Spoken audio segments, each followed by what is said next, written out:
Ito na ang pinakahihintay ng lahat, ang 1v1 namin ni Mimers. So in-invite ko na siya dito kasi alam ko naman na gusto niya na mapanood ang 1v1 namin ni Mimers. So dito pinili ko na nga agad si Mia kasi nga alam ko naman na kinakabahan na yung si Mimers habang wala pang laro. Etong starlet na rin ni Mia ang ginamit ko. Ngayon Mimers, malalaman mo na kung sino mananalo sa atin at pinakamalakas sa ating dalawa. Tapos dito syempre gagamitin natin siya dito ng technique natin na kaya second skill lang inuuna natin. Winners ko na kagad siya dito kasi nga alam niyo naman na luging-lugi itong Melissa na to kahit early pa yan, kahit hanggang late game pa yan. Aba, pinili talaga ni Mimers pang pumalag. Alam niyo naman natalo na siya dito kaya yung mapa-first blood natin siya dito. Tapos dito, kinukuha ko lang tong repolyo na to tapos di ko alam nandiyan na pala siya sa gilid kaya nakachamba siya sa akin dito na kaya napatal niya ako dito. Nakapatay lang siya ng isa, feeling niya napakalakas niya, napatipi-tipi pa. Kaya sinabihan ko na siya na chamba lang siya at mag-surrender na siya kasi alam ko na lugi na siya sa akin. Dito, kala niya siguro mananalo siya dito sa akin. Sabi ko naman sa iyo, Mimers, yung Melissa mo na yan, walang laban yan sa Mia ko. Yan ang sinasabi ko sa iyo, di ba? Patay na naman kita. Gusto kahit siguro isang kamay lang gamitin ko, talo na to agad. Tapos dito sabi niya, cheater daw ako, tapos naka-creation cup daw ako. Ngayon, paparamdam ko sa iyo kung paano ang galing ng creation cup na to. Panoorin niyo na lang guys kung ano nangyari dito. Dito kasi pinagbigyan ko na lang muna siya dito kasi alam ko naman na malulugi na siya sa akin. Kaya isip ko na lang dito, napakitaan na lang siya dito mamaya ng Martin. Kaya nagpakin na lang muna ako dito, nagpasadya talaga ako sa kanya. Kasi naawa ako sa kanya dito kasi hindi siya nakakachamba sa akin na makila ko. Kasi nga hirap na hirap siya kasi nga mahina naman yung damage ng Melissa niya. Kaya pinagbigyan ko na lang siya dito.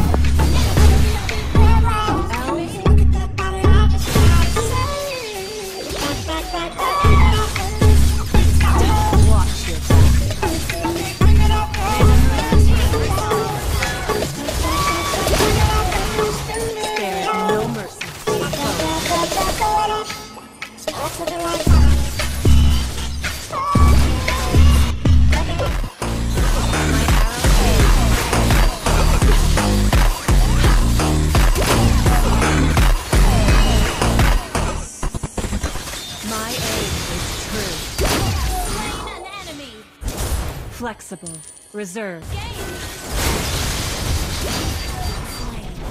Reserve and understated.